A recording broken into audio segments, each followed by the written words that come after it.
Yo creo que hay dos cosas, entre muchas otras, de las que todos los cristianos estamos conscientes.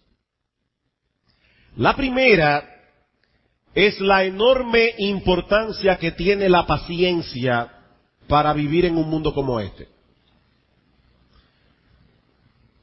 Yo me atrevería a preguntar esta mañana si todos estarían de acuerdo conmigo en eso, y creo que si no todos, la mayoría levantaría la mano. Para vivir en un mundo como este necesitamos paciencia. La segunda es lo mucho que nos falta por crecer en ese aspecto de nuestras vidas cristianas. Mis hermanos, comenzando por mí y siguiendo a toda la congregación, necesitamos crecer en paciencia. Necesitamos crecer en paciencia. Y lamentablemente la época en que nos ha tocado vivir no nos ayuda mucho en ese sentido. Por un lado, nosotros vivimos en un mundo que quiere hacernos creer que nosotros somos el centro del universo y que las cosas deben existir en función de nosotros. Quiero que mis necesidades sean cubiertas y lo quiero ahora. No mañana, no pasado mañana, yo lo quiero ahora. Pero por el otro lado, nosotros vivimos en un mundo que fomenta indirectamente la impaciencia por la rapidez con que se mueven las cosas. Yo recuerdo en el año 1979, cuando por ciertas razones yo tuve que vivir en el extranjero por varios meses, que para recibir una carta había que esperar entre 15 o 20 días en el mejor de los casos. Hoy enviamos un correo electrónico o un mensaje a través del celular y esperamos que la respuesta llegue en segundos. Y si por alguna razón la computadora sufre algún desperfecto o no podemos conectarnos a la red, a la internet, reaccionamos como si el mundo se estuviera desmoronando debajo de nuestros pies.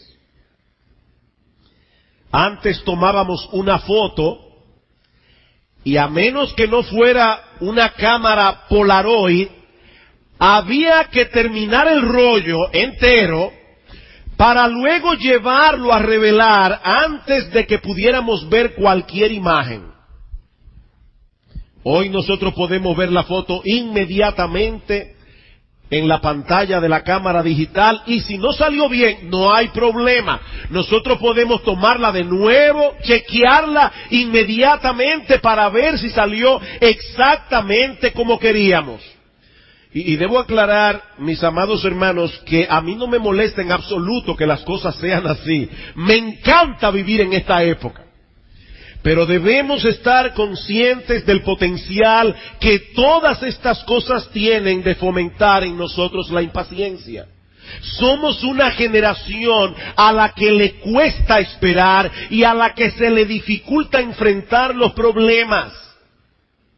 Sin embargo, y esta es la buena noticia en medio de este panorama, la Biblia dice que los cristianos somos templo del Espíritu Santo. Y Pablo dice en Gálatas capítulo 5, los versículos 22 al 23, que el fruto que el Espíritu está obrando en nosotros es amor, gozo, paciencia, benignidad, bondad, fe, mansedumbre, templanza, es decir, dominio propio. El Espíritu Santo nos está transformando conforme a la imagen de nuestro Señor Jesucristo. Y uno de sus rasgos de carácter, como veremos en la mañana de hoy, fue precisamente la paciencia. La paciencia. Personalmente, yo no sé ustedes, pero ese es uno de los atributos de Dios que yo más aprecio, su paciencia. Dios es paciente, nuestro Señor Jesucristo fue paciente. Debo recordar que la razón principal por la que estamos predicando esta serie de mensajes sobre la gloria del Señor es por lo que dice Pablo en 2 Corintios capítulo 3 versículo 18, que es contemplando su gloria que nosotros somos transformados de gloria en la misma imagen como por el Espíritu del Señor. Y es mi oración que el mensaje de hoy nos ayude en nuestro crecimiento en gracia al detenernos a considerar la sorprendente y aleccionadora paciencia de nuestro Salvador, de nuestro gran Dios, nuestro Señor Jesucristo. A través de este estudio vamos a estar viendo varios aspectos de este rasgo de carácter de nuestro Señor. Y el primero que quiero contemplar en esta mañana fue la paciencia del Señor para esperar el tiempo de Dios. La paciencia del Señor para esperar el tiempo de Dios. Nosotros no sabemos cómo fue operando en Cristo la conciencia de quién Él era y de su obra redentora a medida que Él crecía como un ser humano. Providencialmente en la mañana de hoy, Alberich leyó ese pasaje en Lucas capítulo 2. Un pasaje que nos recuerda que así como nuestro Señor Jesucristo era Dios, nuestro Señor Jesucristo también fue hombre con todo lo que ser hombre implica. Nuestro Señor tuvo que pasar por las mismas etapas de crecimiento que tú y yo hemos tenido que pasar en nuestra vida a través de los años.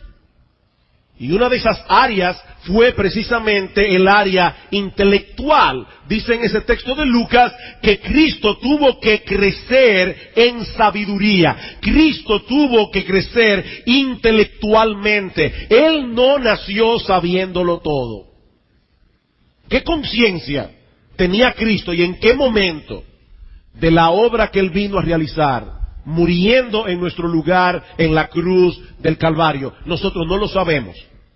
Ahora, hay algo que sí sabemos, y es que al cumplir los 12 años de edad ocurrió ese incidente que Alberich leyó, que nos abre una pequeña ventana para conocer algo de lo que estaba pasando por la mente del Señor en ese momento, cuando tenía 12 años de edad. Su familia lo lleva consigo a Jerusalén para celebrar la fiesta de la Pascua, pero al regreso el Señor decide quedarse en el templo para hablar con los doctores de la ley, sin que lo supieran José y María. Cuando finalmente lo encuentran y su madre le expresa la angustia que esto le había causado, Jesús, con 12 años de edad, no lo olviden, responde: ¿por qué me buscabais? ¿No sabíais que en los negocios de mi Padre me es necesario estar? María le dice: tu padre y yo te hemos estado buscando con angustia. Cristo le dice: ¿y por qué cogieron tanta lucha? Debieron haber venido al templo. ¿O es que ustedes no sabían que en los negocios de mi Padre me es necesario estar? Jesús le recuerda a María que él tenía una relación filial con Dios el Padre que estaba por encima de cualquier otra filiación humana, porque él era el eterno Hijo de Dios. Así que no fue por descuido que Jesús se quedó en Jerusalén, ni mucho menos porque no le importara la angustia de sus padres terrenales. Él permaneció en Jerusalén porque sabía en ese momento que eso era parte de la agenda de su Padre Celestial. Y mis hermanos, esa fue una constante en la vida del Señor Jesucristo. Aún no ha llegado mi hora. Aún no ha llegado mi hora. Había una agenda. Las cosas sucedieron en el tiempo que su Padre había decidido que sucedieran. Era la agenda del Padre la que él debía seguir, punto por punto, y no ninguna otra. Por eso esperó 18 años más después de ese incidente en el templo para comenzar su ministerio público, comportándose como un joven común y corriente, a pesar de la conciencia que él tenía de quién era él y de la obra que se le había encomendado. Jesús tuvo paciencia para esperar el tiempo de Dios a lo largo de toda su vida y a lo largo de todo su ministerio. Y mis hermanos, esa es una virtud que todos nosotros necesitamos desarrollar si de verdad queremos crecer en nuestras vidas cristianas, porque la agenda de Dios comúnmente no encaja con la nuestra. Y si tú tienes algún tiempo ya siendo cristiano, de seguro que ya te habrás dado cuenta de eso. La agenda de Dios rara vez coincide con la nuestra. Vamos por un momento a la carta de Hebreos capítulo 6. Hebreos capítulo 6. Ustedes conocen el contexto de esta carta.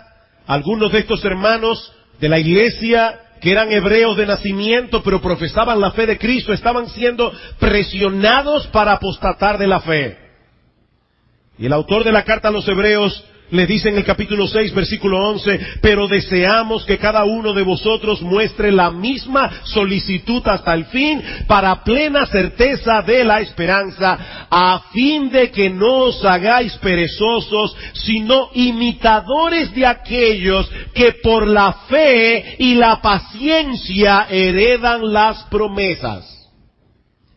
Fe y paciencia. Mis hermanos, si hay algo que aprendemos al leer las historias de los personajes que aparecen en la Biblia, es que las promesas de Dios se obtienen generalmente en un contexto de fe y paciencia.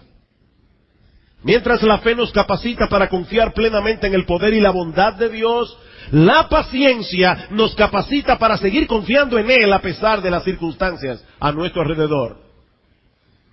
Hemos dicho esto muchas veces, no me voy a cansar de repetirlo. Mis hermanos, el asunto no es creer, el asunto es seguir creyendo. Hay muchos creyentes que en el momento en que viene la prueba confían en el Señor, pero los días comienzan a pasar, la prueba no termina, más bien se va haciendo cada vez más complicada, y ahí es que comienza a flaquear la fe. Así que mis hermanos, el asunto no es creer, el asunto es seguir creyendo, esperando hasta que Dios nos muestre su misericordia, porque será en su tiempo, no en el nuestro, y su tiempo es el mejor, es en su tiempo. Recuerda, mi hermano, que Dios está más interesado en tu carácter que en tu comodidad. Dios está más interesado en tu carácter que en tu comodidad. Él quiere llevarte a depender más de Él. Él quiere llevarte con amor a que comprendas cuánto necesitas de su gracia y de su misericordia. Abraham necesitó fe y paciencia. Cuando Dios le dio la promesa de que habría de tener un hijo, que finalmente llegó 25 años después. Yo estoy seguro que hay varios aquí que todavía no han cumplido 25 años de edad. Eso suena muy rápido. Se dice en segundos, 25 años. No toma ni 3 segundos decirlo, 25 años. Dios le prometió a este viejo de 90 años que le iba a dar un hijo. Bueno, tenía 75 en ese momento. Y esperó 25 años. Y dice en el capítulo 6 de Hebreos, en el versículo 15, que habiendo esperado con paciencia, alcanzó la promesa. Habiendo esperado con paciencia. Mis hermanos, es así como Dios obra usualmente. Él desea moldear nuestro carácter. Y eso solo es posible en el contexto de la fe y de la paciencia. Nosotros quisiéramos que la oración funcionara como una máquina dispensadora de refresco. Yo entro la moneda, le doy al botón, el refresco sale inmediatamente y frío. Bueno, mis hermanos, Dios no obra así. Dios no obra así. Tenemos un problema. Nosotros decimos en nuestra mente que ese problema es urgente. Deseamos ser atendidos de inmediato. Pero entonces resulta que todo el mundo está ocupado. Y que nadie nos puede atender cuando nosotros creemos necesitarlo. ¿Saben qué, mis amados hermanos? En eso puede haber falla humana, puede haber apatía del que te tiene que atender, puede haber desidia, puede haber muchísimas cosas, irresponsabilidad. Pero nosotros no podemos perder de vista que nuestro Dios está en control de todas esas cosas. Y Él está usando esa dilación para que nosotros aprendamos a esperar con fe y con paciencia. ¿Qué aflicción puede ser mayor que la muerte de un ser querido? Pero cuando Marta y María mandaron a llamar al Señor porque Lázaro estaba muerto, Cristo no se apresuró. Esperó pacientemente que el problema llegara a su clímax para mostrar más abundantemente su poder y su gloria. Lázaro murió finalmente, Cristo lo levantó de los muertos, pero al mismo tiempo estaba trabajando con la fe y la paciencia de Marta y María. Fe y paciencia. Mis hermanos, nosotros debemos aprender a esperar el tiempo de Dios. Debemos confiar en el hecho de que Él sabe mejor que nosotros cuándo es el momento apropiado para sacarte de esa aflicción. Cuándo es el momento apropiado para responder esa oración que tantas veces has traído, a veces con angustia delante de Él. Es en el momento de Dios. Yo estoy convencido de que esa es la puerta de entrada para comenzar a cultivar la paciencia, porque el que no puede ser paciente con Dios, de ninguna manera puede ser paciente con los demás. Hermanos, si nosotros somos impacientes con Dios, ¿y qué nos espera en nuestro trato con los demás? Pero el Señor no solo tuvo paciencia para esperar el tiempo de Dios. A lo largo de su ministerio, el Señor manifestó una increíble paciencia con sus adversarios. Increíble paciencia con sus enemigos. Fueron muchas las veces que Cristo fue confrontado, sobre todo por los líderes religiosos de Israel, a lo largo de todo su ministerio. Y en ninguna de esas ocasiones Cristo perdió la paciencia. Yo no sé ustedes, pero una de las cosas que más tiende a impacientarme a mí, aparte de los conductores que manejan como si la calle fuera de ellos, aparte de eso, una de las cosas que más tiende a impacientarme es discutir con una persona de la que yo sospecho que no está siendo sincera y cuyos argumentos me parecen totalmente equivocados. Cuando yo estoy en esa situación, yo entro en tentación. Ahora, por supuesto, yo reconozco que yo no conozco, valga la redundancia, el corazón de nadie. Así que yo no puedo decir con certeza que la persona no está siendo sincera. Aparte del hecho de que el que yo crea que estoy teniendo la razón no quiere decir necesariamente que la tenga. Yo no conozco el corazón de la otra persona, ni tampoco puedo estar completamente seguro siempre de que yo tengo la razón. Pero aún así nos llenamos de impaciencia al argumentar con los demás, sobre todo cuando no quieren reconocer lo que según nosotros es más que evidente, que nosotros tenemos la razón. ¿Saben qué, mis hermanos? En el caso de nuestro Señor Jesucristo, Él estaba completamente seguro de que sus adversarios eran unos hipócritas, porque Él sabe lo que hay en el corazón del hombre, además de estar completamente seguro de que estaban totalmente equivocados. Y aún así, nunca se impacientó. Nunca perdió la paciencia. Una y otra vez venían con sus cuestionamientos, con sus ataques, pero nunca lograron sacarlo de sus casillas. Ni siquiera cuando lo acusaron de ser un hijo de Belcebú, en Mateo capítulo 12, versículo 24. Hermanos, al Hijo de Dios le llamaron hijo del diablo, hijo de Belcebú. Yo no sé cuál es la ofensa más grande que a ti te han hecho a lo largo de toda tu vida, pero yo estoy seguro que no ha habido un ser humano que haya sido más ofendido que Cristo en toda la historia de la raza humana. Al Hijo de Dios encarnado le llamaron hijo de Belcebú. Comentando acerca de este texto, dice Matthew Henry, es difícil decir qué es lo que nos ha de maravillar más aquí. Si la maldad de los hombres que injuriaban de esta manera a Cristo, o la paciencia de Cristo que soportó ser injuriado de esa manera. ¿Qué es más maravilloso? Mis hermanos, Cristo hubiese podido en ese momento hacer lo que hizo Dios con Coré, Datán y Abirán. ¿Recuerdan cuando ellos se rebelaron contra la autoridad de Moisés, que la tierra se abrió y se los tragó vivos? Bueno, Cristo pudo haber hecho eso en ese momento, pero en cambio lo soportó con paciencia. Y si quieren oír todavía algo más extraordinario, por el libro de los Hechos nosotros sabemos que muchos de los líderes religiosos de Israel que durante su ministerio público lo atacaron fueron convertidos en los primeros años de la iglesia. Dice en Hechos capítulo 6 versículo 7 que muchos sacerdotes obedecían a la fe. En otras palabras, Cristo les preservó su vida y luego les abrió los ojos y transformó sus corazones. Y si tú y yo somos cristianos, dice la Biblia, mi amado hermano, que ese es el ejemplo que debemos seguir. Escucha lo que dice el apóstol Pedro en su primera carta. Pues qué gloria es si pecando sois abofeteados y lo soportáis.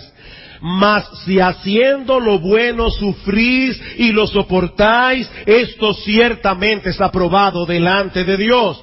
Pues para esto fuisteis llamados, porque también Cristo padeció por nosotros, dejándonos ejemplo para que sigáis sus pisadas, el cual no hizo pecado, ni se halló engaño en su boca, quien cuando le maldecían no respondía con maldición, cuando padecía no amenazaba, sino que encomendaba su causa al que juzga justamente. Para eso fuisteis llamados. Para seguir exactamente por ese mismo camino, para imitar ese ejemplo. Pero Jesús no solamente tuvo que ser paciente con sus enemigos, sino también con sus amigos. Con sus amigos. Mis hermanos, si hubo un grupo de hombres que probó la paciencia de Cristo durante su ministerio, fueron los apóstoles. Porque ellos estaban con Él todo el tiempo y no precisamente haciéndole la vida más fácil. Cristo amaba a esos hombres. Y por causa de ese amor, nunca perdió la paciencia con ellos, aunque más de una vez tuvo que reprenderlos en esos 3 años y medio de entrenamiento. Vayan conmigo a Mateo capítulo 16. Evangelio de Mateo, capítulo 16. Para poner el texto en su contexto, el Señor acaba de hacer por segunda vez el milagro de multiplicar unos cuantos panes y peces para dar de comer a miles de personas. Jesús y los discípulos se van en una barca al otro lado del mar y allí tienen una confrontación con los fariseos y los saduceos. Vuelven otra vez a tomar la barca para pasar al otro lado, pero a los discípulos se les había olvidado comprar pan. Dice el texto que ellos tenían en la barca un solo pan y eran 13 hombres. 13 hombres y un solo pan. Yo creo que ni a migaja repartida podía dar para todos. Y Cristo aprovecha la ocasión para darles una advertencia. Mateo 16:5. Llegando sus discípulos al otro lado, se habían olvidado de traer pan. Marcos es quien dice que ellos tenían un pan en la barca. Y Jesús les dijo, mirad, guardaos de la levadura de los fariseos y de los saduceos. Ellos pensaban dentro de sí diciendo, esto dice porque no trajimos pan. Noten, mis hermanos, que ellos no están elucubrando aquí. Ellos llegaron a una conclusión. Ellos no se estaban preguntando, ¿será acaso que Cristo nos está reprendiendo porque no trajimos pan? No, ellos llegaron a la conclusión de que era de eso que Cristo estaba hablando. Y entendiéndolo Jesús les dijo, ¿por qué pensáis dentro de vosotros, hombres de poca fe, que no tenéis pan? Qué interesante. El Señor no les dijo, ¿por qué pensáis, hombres faltos de entendimiento, que yo estoy diciendo esto porque ustedes nos trajeron pan? No, él dice, ¿por qué pensáis así, hombres de poca fe? El problema de los discípulos no era falta de inteligencia. El problema de los discípulos era falta de fe. Ellos acaban de ver a Cristo multiplicar panes y peces y contender con los escribas y fariseos. Si Cristo les dice que se guarden de la levadura de estos hombres, y hasta que por lo menos la Biblia no dice que los escribas y fariseos, o los fariseos y los saduceos tenían una panadería, si Cristo les dice que se guarden de la levadura de estos hombres, ¿cómo podían ellos creer que era porque él estaba molesto o preocupado porque ellos no habían traído pan? Lean el versículo 9. ¿No entendéis aún ni os acordáis de los 5 panes entre 5,000 hombres y cuántas cestas recogisteis? Ni de los 7 panes entre 4,000 y cuántas canastas recogisteis. ¿Cómo es que no entendéis que no fue por el pan que os dije que os guardaseis de la levadura de los fariseos y de los saduceos? ¿Saben una cosa, mis amados hermanos? Hay muchas cosas que nosotros no entendemos, no por falta de inteligencia, es por falta de fe. Déjenme explicar cómo funciona esto, cómo funciona la mecánica de la fe en el entendimiento de las cosas.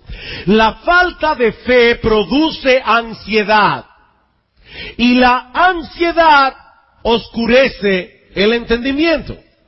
Porque cuando uno tiene ansiedad, uno está tan enfocado en eso que lo mantiene ansioso, que no nos permite poner atención a lo que el otro realmente está diciendo. Los discípulos estaban tan preocupados por el hecho de que se habían olvidado de comprar pan, que cuando Cristo les habló de otra cosa, en sus mentes ellos lo asociaron de inmediato con aquello que les preocupaba. ¿Cuántas veces tú has venido a la iglesia con una preocupación? Un problema de salud, un problema económico, y tú estás sentado ahí, tu cuerpo está sentado ahí. Ahora, en tu mente tú estás haciendo suma, resta, multiplicación, división, para saber cómo rayos tú vas a pagar esa deuda que tanto te preocupa, hasta que escuchas esta palabra: bien, hermano, estamos despedidos. Tú estabas ahí, pero tú no estabas ahí. La ansiedad te sacó de este lugar. Tú estabas aquí, pero tú no estabas aquí. Y la palabra que está siendo predicada desde este púlpito no te va a aprovechar, porque la ansiedad no lo va a permitir. Mis hermanos, no es un problema de falta de inteligencia, es un problema de falta de fe. Y eso fue algo con lo que Cristo tuvo que lidiar una y otra vez, una y otra vez, una y otra vez. Y aunque varias veces el Señor tuvo que reprender a sus discípulos por su falta de fe, nunca perdió la paciencia. Nunca perdió la paciencia. Yo estoy seguro que de haber sido nosotros, habríamos cerrado la escuela hasta encontrar 12 alumnos más aptos. Pero el Señor nunca claudicó. Ni siquiera en los momentos en que mostraron su peor cara. Como cuando estaban discutiendo quién de ellos sería mayor en el reino de los cielos. Dice un autor cristiano: por 3 años los tuvo con él día y noche, toda su energía y recursos volcados en un esfuerzo para crear en ellos un entendimiento, pero con todo eso nunca entendieron completamente. A pesar de todo lo que pudo hacer o decir, ellos estaban persuadidos de que Cristo planeaba derrocar al poder romano, entronizarse a sí mismo como rey en Jerusalén. De ahí que nunca se cansaron de pelearse por cómo se habrían de repartir los oficios. Pero Jesús nunca perdió la paciencia. Nunca perdió la paciencia. Y mis hermanos, es esa paciencia la que el Señor desea que nosotros cultivemos en nuestras vidas cristianas en dependencia del Espíritu de Dios. Necesitamos paciencia para lidiar con nuestros hijos. A veces estamos allí trabajando con ellos. En un momento dado nos parece que hubo algo de avance, y de repente es como si metieran la reversa y dan 4 pasos para atrás. Y tú no puedes cambiar de hijo, son los mismos hijos. Esa escuela es la que Dios te dio, es con esa que tú tienes que trabajar, es con esos alumnos, y hay que trabajar con paciencia. Como esposos, como maestros, aquellos que tenemos ministerios de enseñanza en la iglesia, como miembros de una iglesia local, mis hermanos, muchos creyentes se convierten en lo que yo he llamado cristianos fugitivos por causa de la impaciencia. Son fugitivos eclesiásticos. Tienen un problema, el problema no se resuelve y se van para otro lado. Son fugitivos eclesiásticos por falta de paciencia. Mis hermanos, Dios está usando todas esas cosas para moldear nuestro carácter conforme al carácter de Cristo. Expresando su anhelo por los hermanos de Tesalónica, Pablo le dice: y el Señor encamine vuestros corazones al amor de Dios y a la paciencia de Cristo. Y escribiendo a los colosenses, Pablo nos exhorta a vestirse como escogidos de Dios. ¿Y cómo es esa vestimenta? De entrañable misericordia, de benignidad, de humildad, de mansedumbre, de paciencia, soportándoos unos a otros y perdonándoos unos a otros, si alguno tuviere queja contra otro, de la manera que Cristo os perdonó, así también hacedlo vosotros. Paciencia. Paciencia, mi amado hermano, yo lo dije cuando estaba predicando de la carta a los colosenses. Toma este pasaje y ponlo en el espejo en el que tú te miras cada mañana, para que recuerdes antes de salir de tu habitación que tú tienes que vestirte de entrañable misericordia, de benignidad, de humildad, de mansedumbre, de paciencia. Porque de lo contrario te va a ir mal ese día. Vas a ser vencido muchas veces por el pecado de los demás. Es la voluntad de Dios que nosotros crezcamos en paciencia y que eso sea evidente en nuestro trato uno con otros. Pero el Señor no solo supo esperar el tiempo de Dios, no solo supo reaccionar con paciencia ante sus amigos y enemigos, sino también ante el sufrimiento. Ante el sufrimiento. En Isaías capítulo 53 se describe proféticamente al Señor como un varón de dolores, experimentado en quebrantos. Y aunque eso vino a ser más evidente en el arresto y en la crucifixión, la verdad es que la vida entera del Señor estuvo marcada por el sufrimiento, de principio a fin. El mero hecho de haber dejado su gloria y haber venido a morar como hombre en este mundo caído, tiene que haber significado para Cristo un sufrimiento enorme que escapa a toda comprensión humana. Cristo sufrió soledad. Cristo sufrió ser malentendido por su propia familia. Cristo sufrió la ingratitud de la raza humana. Cristo sufrió la falta de solidaridad de aquellos que eran sus discípulos, sus propios discípulos, que escaparon todos la noche del arresto y de la crucifixión. Y por si todo esto fuera poco, permitió que sus criaturas descargaran sobre Él todo el odio y la animadversión que este mundo en su pecado tiene contra Dios. El Señor fue brutalmente maltratado después de su arresto, hasta que finalmente lo llevaron a la cruz, convertido en una masa sanguinolenta de los pies a la cabeza. Y aunque era Rey de Reyes y Señor de Señores, el Creador, el sustentador del universo, por amor a nosotros, sufrió pacientemente cada golpe, cada burla, cada muestra de desprecio, cada clavo que traspasó su carne en la cruz del Calvario. Dice Isaías: angustiado él y afligido no abrió su boca. Como cordero fue llevado al matadero, y como oveja delante de sus trasquiladores enmudeció y no abrió su boca. Cristo sufrió pacientemente por amor a nosotros. Y lo que es todavía más extraordinario es que 2000 años después, Él sigue siendo paciente contigo y conmigo. Mis hermanos, vamos a tomar todo esto que hemos dicho hoy, vamos a descender a nosotros mismos. Nunca olvides, mi hermano, nunca olvides la paciencia que Cristo tuvo contigo cuando eras un incrédulo. Cómo soportó todos tus pecados. Cómo soportó la dureza de tu corazón día tras día hasta ese momento en que te atrajo a sí mismo con cuerdas de amor.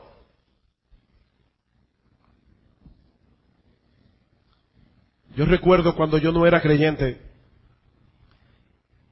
que a veces llegué a escuchar una emisora cristiana simplemente para imitar en tono de burla a los predicadores que salían por la radio. Mis hermanos, ¿cuántas veces yo me burlé del Evangelio? ¿Cuántas veces yo hice lo suficiente para que Dios me enviara un rayo, me matara allí mismo y me enviara al infierno por los siglos de los siglos? Y el Señor esperando pacientemente. Pacientemente.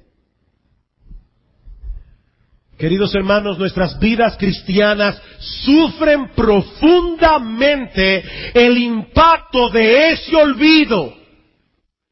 Nunca debemos olvidar con cuánta paciencia Cristo nos soportó. Y lo mismo podemos decir a la inversa. Recordar la paciencia del Señor para con nosotros es un ingrediente vital para nuestro crecimiento en gracia y para nuestro servicio en el reino de Dios. De hecho, yo estoy convencido de que es allí precisamente donde radica una de las claves para entender la vida y ministerio del apóstol Pablo. Este hombre nunca pudo olvidar la extraordinaria paciencia que Cristo tuvo con él. Escuchen este breve extracto del testimonio de Pablo en Hechos capítulo 26. Dice en el versículo 9: yo ciertamente había creído mi deber hacer muchas cosas contra el nombre de Jesús de Nazaret, lo cual también hice en Jerusalén. Yo encerré en cárceles a muchos de los santos, habiendo recibido poderes de los principales sacerdotes, y cuando los mataron, como en el caso de Esteban, yo di mi voto. Mis hermanos, imagínense a Saulo de Tarso, con las ropas de Esteban a sus pies, viendo cómo a este hombre lo mataban a pedradas. Traten de imaginarse eso. Y Pablo estaba de acuerdo con eso. En la dureza de su corazón, él creía que le estaba sirviendo a Dios con eso. Dice Pablo, versículo 11, y muchas veces castigándolos en todas las sinagogas, los forcé a blasfemar. Pablo tomaba a los cristianos y comenzaba a golpearlos hasta que maldijeran el nombre de Cristo. Y enfurecido sobremanera contra ellos, los perseguí hasta en las ciudades extranjeras. Este hombre tenía una obsesión, tenía un odio obsesivo por Cristo y por el Evangelio. Comentando acerca de este texto, alguien preguntaba si nos hubiese gustado tener en nuestro vecindario a un hombre como Saulo de Tarso. Pero en vez de aplastarlo como merecía, el Señor Jesucristo lo soportó. Se le apareció camino a Damasco, le abrió los ojos para que viera su gloria, y no solo lo salvó, sino que lo convirtió en su misionero. Hermanos, eso es sencillamente increíble. ¿Por qué el Señor hizo una cosa así? ¿Por qué no mostrar en la vida de Pablo que nadie puede perseguir a su iglesia y salir impune? ¿Por qué?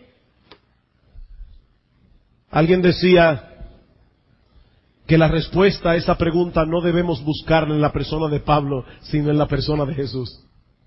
La respuesta de esa pregunta debemos buscarla en la persona de Jesús. Escuchen la explicación del mismo Pablo en su primera carta a Timoteo, y estoy leyendo de la versión de las Américas: palabra fiel y digna de ser aceptada por todos, que Cristo Jesús vino al mundo para salvar a los pecadores, entre los cuales yo soy el primero. Sin embargo, por esto hallé misericordia, para que en mí, como el primero, Jesucristo demostrara toda su paciencia como un ejemplo para los que habrían de creer en Él para vida eterna. La Reina Valera dice clemencia, el texto griego dice paciencia. En otras palabras, Pablo fue escogido por el Señor para ser un prototipo, para ser un modelo, para ser un ejemplo de lo que Él hace en la vida de todos aquellos a quienes Él escogió para salvación desde antes de la fundación del mundo, para que sean recipientes de su gracia. Mis hermanos amados, aunque nuestros pecados hayan sido distintos a los de Pablo, Cristo tuvo con nosotros exactamente la misma paciencia que tuvo con Él. La misma paciencia.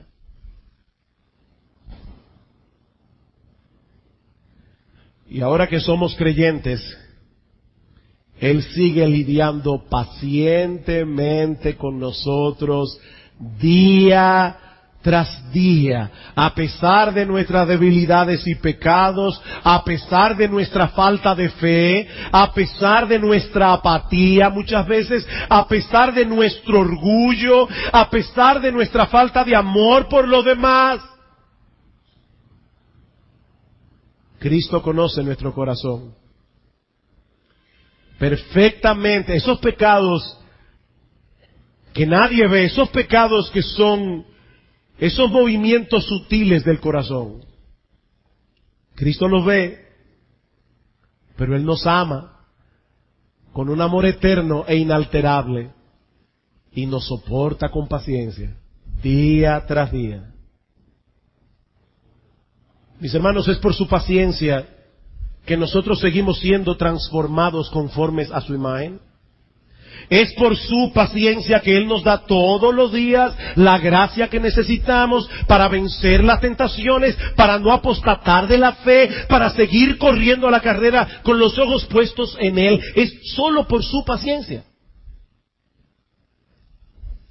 Es porque no hay un momento en que Cristo dice: hasta aquí llegué con esta persona, no lo soporto más.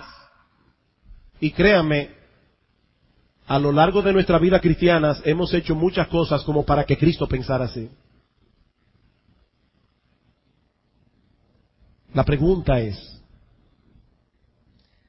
¿cómo debe impactar en nuestras vidas la paciencia de Cristo? Mis hermanos, ¿en qué medida debe su paciencia reflejarse en nosotros? En la forma como lidiamos con las frustraciones que nos causa vivir en un mundo caído con tantos pecados e injusticia, en la forma como lidiamos con nuestros hijos, con nuestro cónyuge, o con el conductor irresponsable que se mete en vía contraria para ganarse un pedazo de calle y arma un caos tan grande en el tránsito que nos hace llegar tarde. ¿Cómo lidiamos con eso? ¿Con la cajera del supermercado que atiende a una amiga primero que a ti, aunque tú estabas antes? ¿Cómo lidiamos con eso? ¿O con el miembro de la iglesia que habla demasiado? ¿Cómo lidiamos con eso? ¿O con ese miembro que no tiene las mismas costumbres que nosotros tenemos, o que tiene algunas convicciones distintas en asuntos que no son vitales a la fe? ¿O con aquel otro que necesita crecer en sus gracias sociales? ¿O incluso en el amor cristiano? Sí, hay hermanos a quienes nos falta mucho crecer en el amor cristiano. Pero mis hermanos, el Señor conoce a su iglesia, el Señor conoce perfectamente bien, dónde estamos cada uno. Como dice, creo que fue Joshua Harris o Mark Dever, que decía, hay una sola persona que tiene todo el derecho a divorciarse de su iglesia, y es nuestro Señor Jesucristo, y Él nunca lo hará. Él nunca lo hará, por su paciencia.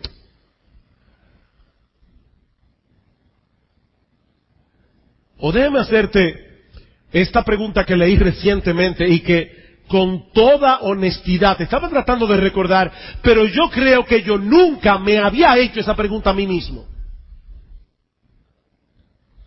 ¿Cuán paciente eres tú con nuestro Señor y Salvador Jesucristo? No respondas rápido. ¿Cuán paciente eres tú con el Señor Jesucristo? Mostrando disposición a seguir esperando pacientemente en Él, aunque no responda a tus oraciones, ni en el tiempo, ni en la forma en que tú quisieras.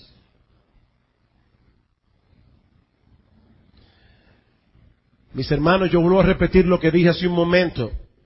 Si nosotros no estamos dispuestos a ser pacientes con aquel que dio su vida por nosotros y que nos muestra tanta paciencia día tras día, ¿cómo podremos crecer en paciencia en nuestro trato unos con otros?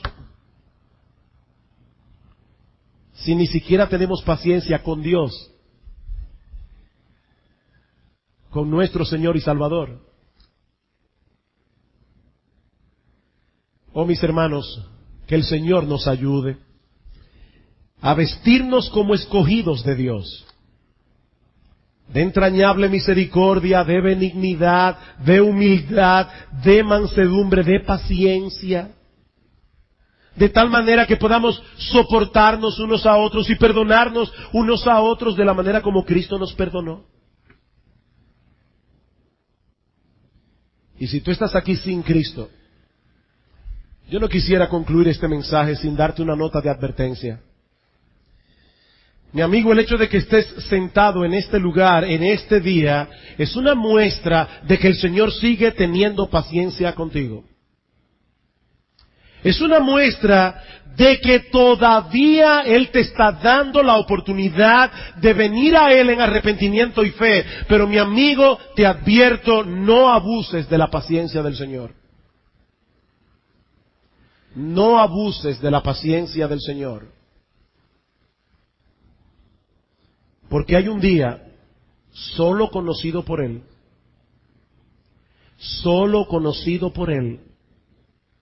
en que concluye de golpe toda oportunidad de arrepentimiento, y entonces no habrá manera alguna en que puedas volver atrás.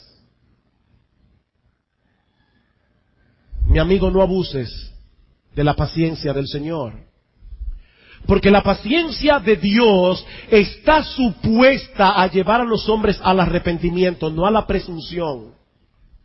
Al arrepentimiento. Escucha lo que dice Pablo en su carta a los Romanos: o menosprecias las riquezas de su benignidad, paciencia y longanimidad, ignorando que su benignidad te guía al arrepentimiento. Quiere el Señor usar su palabra en esta mañana para despertar a algunos, de tal manera que vengan a refugiarse en Cristo por medio de la fe, para el perdón de todos sus pecados. Mi amigo, la puerta de la salvación sigue abierta para ti, pero ven ahora que todavía disfrutas de la paciencia del Señor. Vamos a orar. Padre bueno, gracias por la sangre de Cristo que fue derramada en la cruz del Calvario, porque, Señor, de no haber sido por esa sangre, ninguno de nosotros podríamos estar en pie delante de ti. Oh Señor, cuánta paciencia has tenido y tienes con nosotros, Señor, cuánta impaciencia hay en nuestros corazones. Perdónanos, Señor. Perdónanos, Señor. Ayúdanos. Ayúdanos a crecer en esa gracia de ser paciente como nuestro Señor lo es. Señor, ayúdanos a mostrar en nuestras vidas, en nuestro trato unos con otros, la sorprendente, la maravillosa paciencia de nuestro gran Dios y Salvador Jesucristo. Pero, Señor, gracias también por aquellos que están en medio nuestro, que no conocen a Cristo, que nunca han venido a Él verdaderamente en arrepentimiento y fe. Gracias por haberlos esperado con paciencia. Te suplicamos que en la mañana de hoy hagas una obra poderosa en sus corazones y los traigas a Cristo en arrepentimiento y fe. Alabado sea tu nombre, Señor, en Cristo nuestro Salvador. Amén y amén.